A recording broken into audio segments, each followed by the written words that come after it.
ሰላም እንዴት ናችሁ? ዶክተር ዮናስ ነኝ። ዛሬ ይዤላችሁ የመጣሁት ለጭንቀት፣ ለዲፕሬሽን፣ ለኦሲዲ፣ ለቡሊሚያ የምንጠቀማቸውን ኤስኤስአርአይስ የሚባሉ መድኃኒቶች ሰዎች ልክ ሲያቆሟቸው ምን አይነት ለውጦችን ምን አይነት ስሜት ይታይባቸዋል የሚለውን ነው። ይህ እንግዲህ ኤስኤስአርአይ ዊዝድሮዋል የምንለው ማለት ነው። ኤኒዌይ ኤስኤስአርአይስ የሚባሉት እንግዲህ 6 መድኃኒቶች ናቸው። ፍሎክሲቲን፣ ፓሮክሲቲን፣ ፍሉቮክሳሚን፣ ሴርትራሊን፣ ሲታሎፕራም እና ኢሲታሎፕራም። እነዚህ መድኃኒቶች ለብዙ አይነት የአእምሮ ህመሞች ያግዛሉ። በተለይ በዋናነት ለዲፕሬሽን፣ ለጭንቀት ህመሞች ግን ለፒቲኤስዲ ያገለግላሉ። ድህረ አደጋ ሰቀቀን ለምንለው ከዛ በኋላ ደግሞ ለቡሊሚያ ነርቮሳ ያገለግላሉ፣ ለኦሲዲ ያገለግላሉ እና በንጽጽር ሳይድ ኢፌክታቸው በጣም ሚኒማል ነው። ከዛ ውስጥ ደግሞ ይለያያሉ። አንዳንዶቹ አዳዲስ ናቸው። ስለዚህ ሳይድ ኢፌክታቸው በጣም ዝቅ ያለ።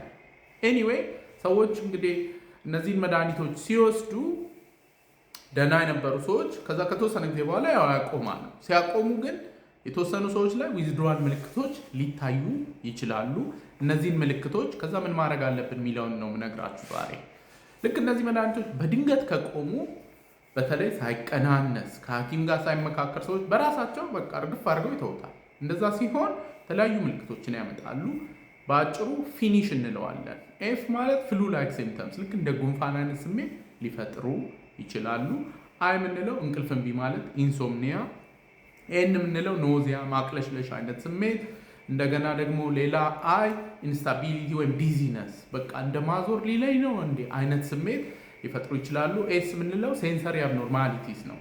በቃ እጄ እንደ መንዘር ነገር እየተሰማኝ ነው እንዴ ምናምን ነገር ይላሉ። ከዛ ፋይናሊ ኤች የምንለው ሃይፐር አሮዛል ነው። በቃ በፊት በደንብ ለጥ ብለው የሚተኙት አሁን ፍጥጥ ሊሉ ይችላል። ይሄ በብዛት የሚከሰተው ምንድነው? መድኃኒቱ ድንገት ቀጥ ካለ ነው። የአእምሮ ሕክምና ላይ ግን መድኃኒቶችን አቀናንሰን ተመካክረን ሳይድ ኢፌክቱን ሰዎች አውቀውት ከዛ ደግሞ ሳይድ ኢፌክት ከመጣ ለመከላከል ዘዴዎች አስቀምጠን ነው የምናውቀው። ዞሮ ግን መድኃኒቶች ሲቆሙ እንደየመድኃኒቱ ይለያያል። እንዴት ነው የምናቀናንሰው የሚለው ነገር በዋናነት የሚወሰነው ምንድን ነው? ደማችን ውስጥ ለምን ያህል ጊዜ ይቆያል። ለረጅም ጊዜ የሚቆይ መድኃኒት ከሆነ ቀጥ ብታደርገው ችግር የለው፣ ራሱን እያቀናነሰ ይሄዳል። አንዳንድ መድኃኒቶች ግን ደም ውስጥ ብዙ አይቆይም። ስለዚህ በድንገት ከቆሙ አስቸጋሪ ሊሆን ይችላል። ወደ ኤስኤስአርአይ ስንመጣ እንግዲህ ይለያያል በደም ውስጥ የሚቆዩበት ሰዓታት። ለምሳሌ ፍሉቮክሳሚንን ብንወስድ ወደ 15 ሰዓታት ነው የሚቆየው። ፓሮክሲቲን ወደ 20 አካባቢ፣ ሴርትራሊን 26። ስለዚህ እነዚህ መድኃኒቶች በየቀኑ ነው መወሰድ አለባቸው ማለት ነው። ድንገት ከቆሙ ዊዝድሮዋል የመከሰቱ በተለይ ፓሮክሲቲን የሚባለው ደግሞ እዚህ ላይ ዊዝድሮዋሉ ከበድ ይላል። ፍሎክሲቲን የሚባለውን ደግሞ ብንወስደው እሱ እስከ 6 ቀን ደም ውስጥ ይቆያል። ከዛ ደግሞ በጉበት ደግሞ ሜታቦላይዝ ተደርጎ ወደ አክቲቭ ኖርፍሎክሲቲን የሚባል አለ፣ ወደ እሱ ነው የሚለወጠው። በአጠቃላይ ደም ውስጥ 2 ሳምንት ይቆያል። ስለዚህ ፍሎክሲቲን የሚወስደው ዝም ብሎ ቀጥ ቢያደርገው ችግር የለውም። ሌሎቹ ግን አጭር ደም ውስጥ የመቆየት ጊዜ ያላቸውን ማቀናነስ ያስፈልጋል።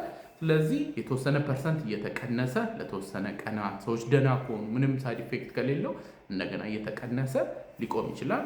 ኤኒዌይ እንግዲህ ፍሎክሲቲን ወይም ሴርትራሊን ወይም ሌሎቹንም ኤስኤስአርአይስ ሲወሰዳችሁ ድንገት ስታቆሙ እነዚያን ነገር ምልክቶች ከተሰማችሁ መደናገጥ የለባችሁም። ህመሙ ተመልሷል ማለት አይደለም።